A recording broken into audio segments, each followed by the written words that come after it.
मैं देख रही हूँ आप तो अभी भी बहुत व्यस्त हैं। आपके साथ मुझे जरा बात करनी थी। अचानक से बड़े निर्यात का एक काम आया है, उसी को लेकर जरा व्यस्त हूँ। क्या हुआ बताओ। कुछ दिनों से देर रात को घर लौट रहे हैं, आपके साथ बात ही नहीं कर पा रही हूँ मैं। इस बारे में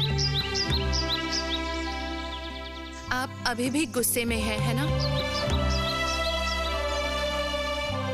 मतलब मंगला की वजह से। तुम क्या कहना चाहती हो?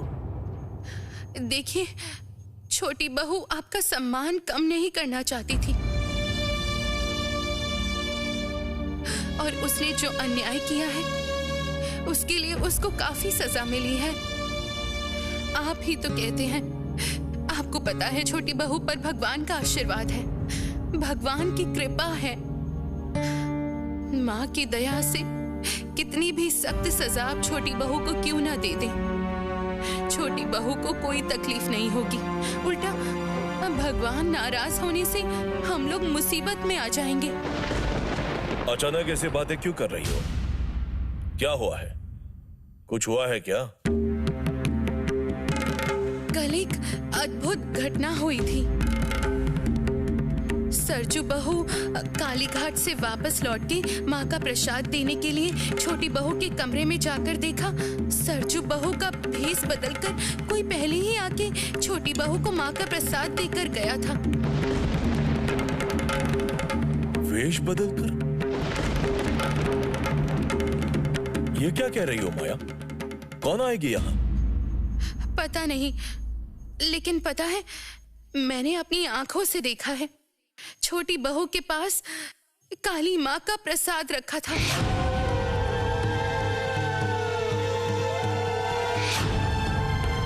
उसके बाद साधु बाबा लोग घर में आए थे।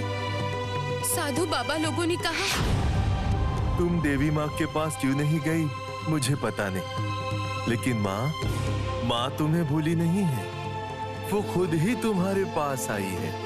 उन्होंने अपने भोग का प्रसाद भिजवा दिया है, पकड़ो बेटी। उसके बाद वो साधु बाबा लोगों ने एक प्रस्ताव दिया है, हमारे चंदर का अविश्वास दूर करने के लिए माँ के पुण्य तीर्थ स्थल में उन लोगों को जाने के लिए कहा है। वो साधु बाबा लोग भी वहाँ जा रहे हैं। ऐसा है क्या? तो वो लोग कहाँ जा रहे हैं? कुछ कुछ पीठ स्थल में, जहाँ जहाँ सती माँ के शरीर के अंग गिरे हैं। मैं कह रही हूँ, जब साधु बाबा लोगों ने कहा है तो उन साधु बाबा लोगों के साथ हमारा चंदर और उसकी पत्नी को अगर भेजा जाए तो। तुम्हें क्या लगता है माया, तीर्थ क्षेत्रों पर जाने से चंदर के मन का अविश्वास दूर हो जाएगा? और वो जाने के लिए राजी भी क्यों होगा? देखो माया, मैं चंदर को अपने व्यापार में जोड़ना चाहता हूं, जिससे वो ज्यादा समय बाहर ही रह सके और इन छोटे मोटे झमेलों में ना पड़े। माया, चंदर के अंदर एक बहुत तेज व्यापारी दिमाग है, लेकिन वो भी भाई बिरादरी के संगत में लगकर व्यापार को नजरअंदाज करके समाज सुधारने में चला है। नहीं माया नहीं, उसे रोकना होगा। सिर्फ तीर्थ क्षेत्र जाने से उसकी सोच नहीं बदलेगी माया। मैं कह रही थी कि देखिए, जब साधु बाबा लोग इस घर तक चल के आए, उन लोगों को तीर्थ स्थल में जाने के लिए कहकर गए हैं, तो उनकी बातों का उल्लंघन करना क्या उचित होगा? आप एक बार चंदर के साथ बात करें। नहीं नहीं नहीं नहीं नहीं नहीं माया, इस विषय में मैं उससे बात नहीं करूंगा। और मैंने ये भी सुना है, उस तीर्थ स्थान की जगहें बहुत ही दुर्गम और खतरे से भरी है। वो सारी तंत्र साधक और भैरव लोगों की साधना की जगह है। लड़कियों का वहां जाना उचित नहीं है माया। सुनो सुनो सुनो, तुम एक काम करो, तुम उन साधुओं के हाथों से चंदर के नाम से पूजा करवा दो, उसी से हो जाएगा। और सुनो माया, इस घर संसार के रीति रिवाजों को तुम्हारी बहुएं ठीक से पालन कर रही हैं या नहीं, इस तरफ भी जरा ध्यान दो।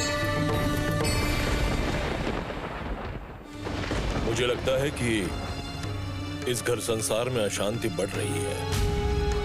घर की बहुएं अगर इस घर के रीति रिवाज नहीं मानती है तो फिर घर में इसी तरह अशांति बढ़ती है माया।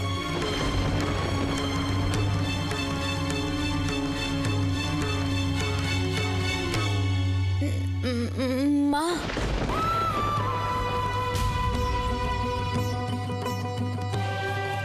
छोटी बहू, आओ, अंदर आ जाओ बहू।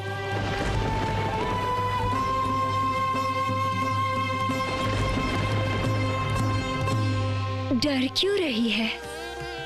मैं तो तेरे अंदर विराजमान हूँ। तेरी परीक्षा में तू अवश्य जीतेगी।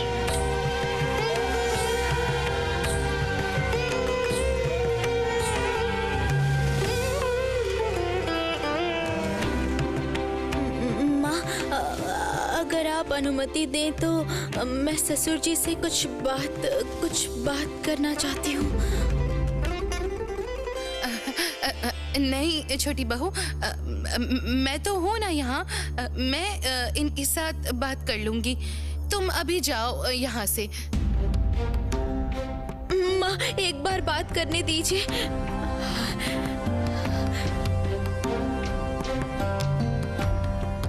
पिताजी, अगर आपकी बेटी ने कोई दोष किया है तो आप मुझे डांटिए, सजा दीजिए, लेकिन मुझे इस तरह से अनदेखा मत कीजिए।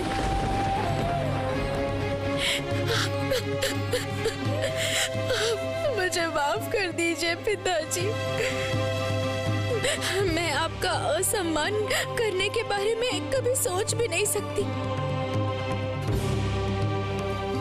मैंने आपके हुक्म का उल्लंघन करके अन्याय किया है।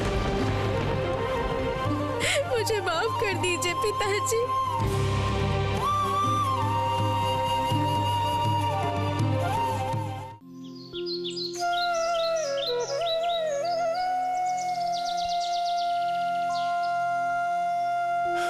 कल्याण हो, कल्याण।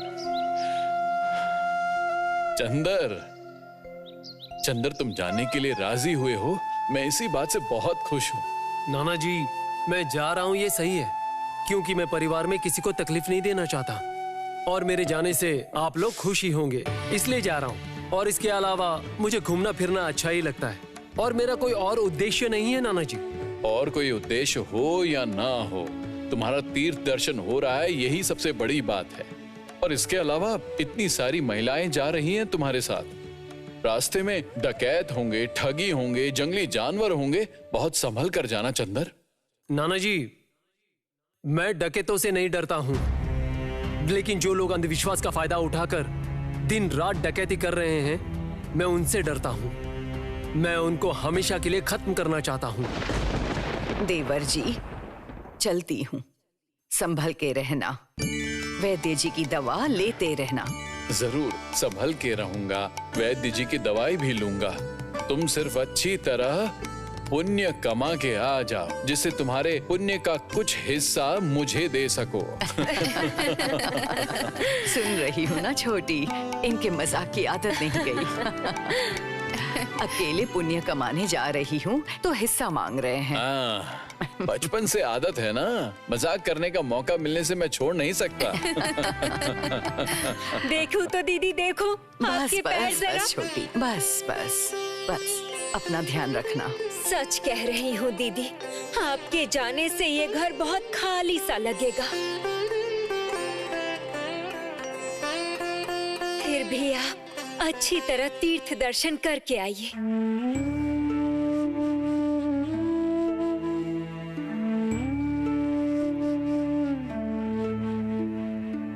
कल्याण हो, कल्याण हो।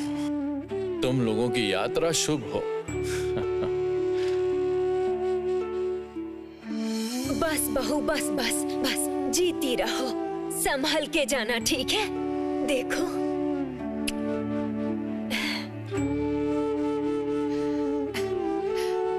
बस बहू, बस।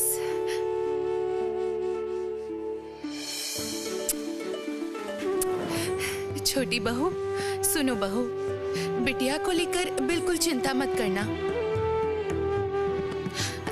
मैं हूँ, सरजू बहू है, हम उसका ख्याल रखेंगे, ठीक है? माँ, सरजू बहू कहाँ है?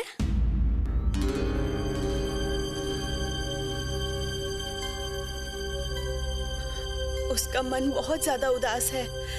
हम लोग नहीं रहेंगे तो वो बिल्कुल अकेली पड़ जाएगी। सच में तुम दोनों नहीं रहोगे तो घर बहुत खाली सा हो जाएगा।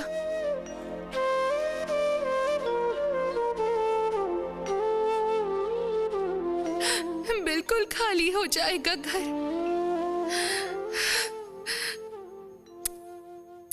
माँ, अभी हम लोगों को रवाना होना चाहिए। नाव में सामान रख दिया है, पिताजी वहाँ इंतजार कर रहे हैं। देरी होने से जहाँ तंबू गाड़ा जाएगा वहाँ पहुँचने में बहुत रात हो जाएगी। हाँ बिल्कुल, मुझे लगता है चंदर तुम लोगों को अब निकल जाना चाहिए। निकल पड़ो तुम लोग। दुर्गा दुर्गा।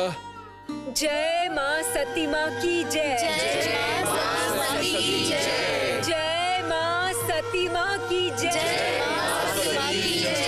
जय माँ सती माँ की जय।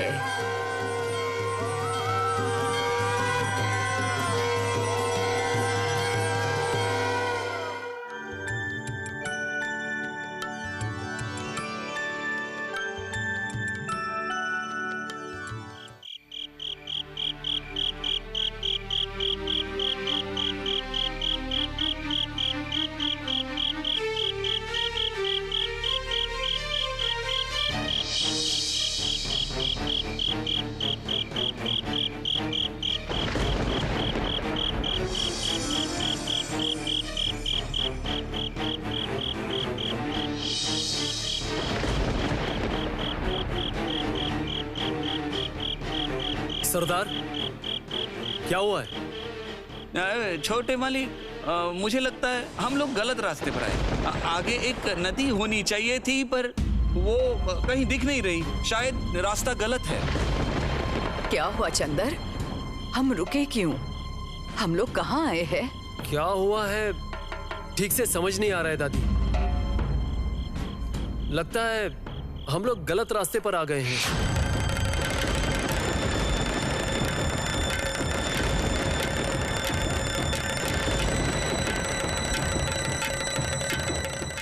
ये क्या कह रहा है? ये क्या अनर्थ हो गया?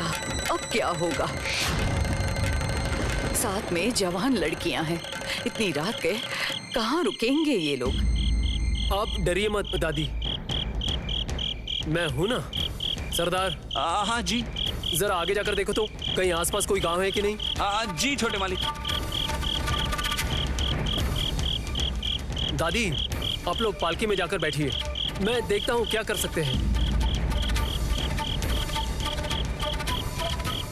नाव में तो सारा खाना रखा हुआ है और मंगला दीदी भी तो वही है। ये कैसी मुसीबत है छोटी बहू।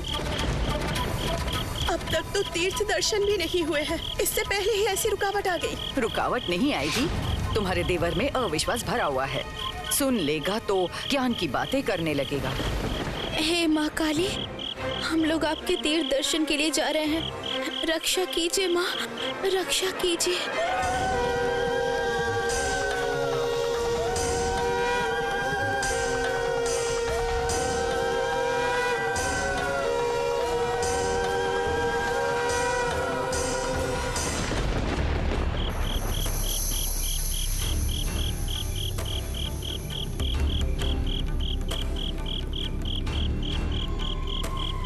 छोटे मालिक, क्या खबर है सरदार?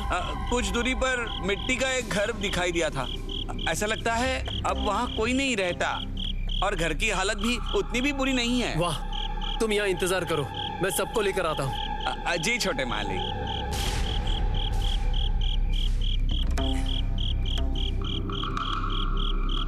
दादी, पास में ही एक छोटा मिट्टी का खाली घर मिला है।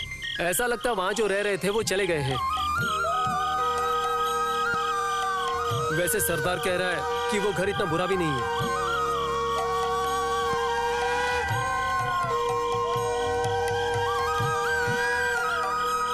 आज रात को वहाँ रुक सकते हैं, कल सुबह दूसरी व्यवस्था की जाएगी। देखा आपने, माँ ने व्यवस्था कर दी है। रानी, व्यवस्था सरदार ने की है और तुम कह रही हो कि व्यवस्था मिट्टी के पुतले ने की है। रानी, इसमें भी तुम भगवान को ला रही हो, आश्चर्य है। मैं कह रही हूँ, देखिएगा आप एक दिन जरूर। छोटी बहू, अब ये सब बातें रहने दे। रात में रुकने के लिए एक जगह मिली है, यही बहुत है। पुत्तू, चलना एक बार देख के आते हैं। हाँ, ये सही है, लेकिन आनंदी, वो साधु बाबा तो रास्ते में इंतजार कर रहे हैं, तो उनका क्या होगा? हाँ, सही बात है। उनको कैसे समाचार मिलेगा? माँ की कृपा होने पर उनको जरूर संकेत मिल जाएगा। वो लोग जरूर मेरे पास ही आएंगे, जैसे पहली बार आए थे। भाभी, आपकी बहन को ऐसी बातें करने से मना कीजिए, मैं सच में सहन नहीं कर पा रहा हूँ। चंदर, हर बात का विरोध क्यों करता है? चल तो, कहाँ लेकर जाने वाला है? मुझसे और चला नहीं जा रहा है।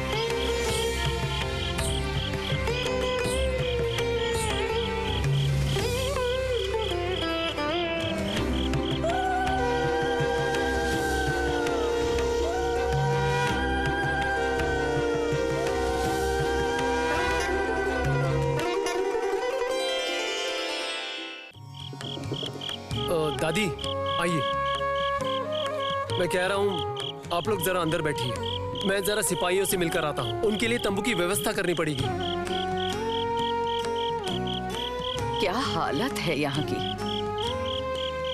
मुझे लगता है यहाँ कई सालों से कोई आया नहीं है। कितनी गंदगी है।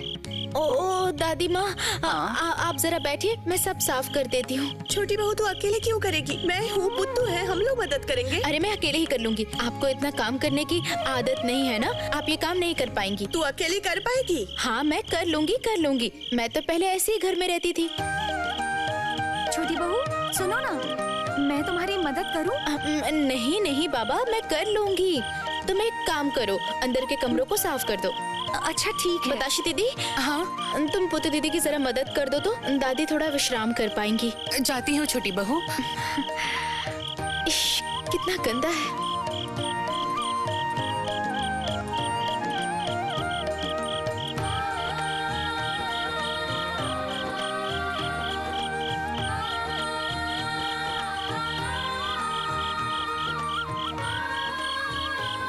पता है बड़ी बहू, तेरी सासू माँ भी ऐसी ही थी। बड़े परिवार की बेटी, लेकिन खुद के हाथों से सब कुछ साफ करती, सबके अच्छे बुरे की खबर रखती। प्रीतराम तो उनके घर में ही रहता था। मैंने तय किया था कि जुग्गी के साथ प्रीतराम की शादी करवाऊंगी। देखना, छोटी बहू भी जुग्गी जैसी ही बनेगी, सबका ध्यान रखेगी, अपने परिवार को अच्छे से संभालेगी, अपने परिवार के लोगों को एक सूत्र में जोड़ेगी। मैं भगवान के आगे प्रार्थना करूंगी, बहू के गोद में इस बार एक बेटा आए। इसीलिए तो तीर्थ दर्शन करने आई हूँ। मुझे बोलने में कोई शर्म नहीं है दादी माँ। मैं पहले छोटी बहू से बहुत जलती थी, लेकिन वो अपने व्यवहार से सबको अपना बना लेती है। छोटी बहू सबका मन बदल सकती है दादी माँ, सबका।